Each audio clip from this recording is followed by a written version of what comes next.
বাইরে ভাই দেশে এমনি ছেলেছে মেয়ের সংখ্যা বেশি, তার উপর তারা আবার মেয়ে মেয়ে করতে গেছে। না মানে দেশে কি ছেলের অভাব ছিল?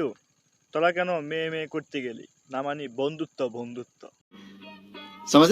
মেয়ে মেয়ে সম্পর্ক কখনো সম্ভব না। একটা মেয়ের জীবন, মিথিলা হয়তো বা বড় হয়েছে, বাট ইভা তো বড় হয়নি। ওর লাইফ আছে, ওর জামাই হবে, ওর একটা ফিউচার হবে, ওর বাচ্চা কাচ্চা হবে। একটা মেয়ে মেয়ে সম্পর্ক করলে কখনো বাচ্চা কাচ্চা হবে? কোনো কিছু হবে? এই জন্যই তো বলি দেশে কেন এত বেগুন, শসা, মূলা, গাজর এগুলোর দাম বেড়ে যায়।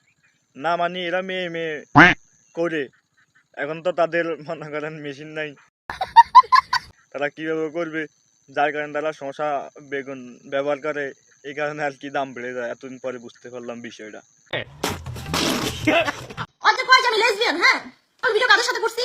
আখির সাথে করছি। তো আমি তো আখির সাথে প্রেম করছি। তাইলে ওদের মতো ওই যে ওই রকম ফ্যামিলিতে বড় হই নাই যে ঠেলা দিব বেড়াবো কাছে, যার কাছে যাও গিয়া থাকো। আমার ওই রকম ফ্যামিলি না। তো এবার মা বাবা থেকে এবার তখন কি করছে, মিথিলাকে বের করে দেওয়ার পর ওদের কাছে গাড়ি ভাড়াও নাই। তো এবার ওয়াশরুমে দরজা দিয়ে নাকি হচ্ছে যে বের হয়ে গেছে, দুইজনই বের হয়ে গেছে। ছেলে ছেলে ঝগড়া হলে বের হয়ে যায় রক্ত, আর মেয়ে মেয়ে ঝগড়া লাগলে বের হয়ে যায় আসল গোপন তথ্য। না মানে আখি এবং মিথিলা তাদের মধ্যে ঝগড়া হয়েছে, এখন একজন আরেকজনের গোপন তথ্য সব বাইর করে দিতেছে। আখি কি করছে মিথিলা বলতেছে, মিথিলা কি করছে আখি বলতেছে।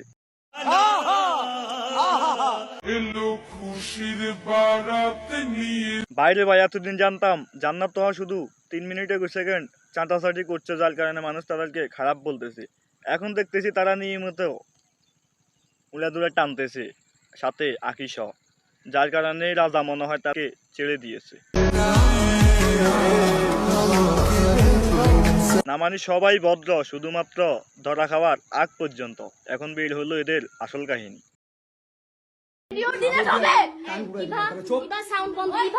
প্রশাসনের দৃষ্টি আকর্ষণ করছি, এদের মতো টিকটকার গুলোকে ধরে আইনের আওতায় এনে শাস্তি দেওয়ার জোর দাবি জানাচ্ছি। না মানে এরা যেভাবে সমাজে নোংরামি চড়াইতেছে, মানে এদেরকে তো অনেকে ফলো করে, তারাও তো ভবিষ্যতে ওই রকম নোংরামি করবে। নিঃসন্দেহে তুই ঠিক কথা বলেছিস।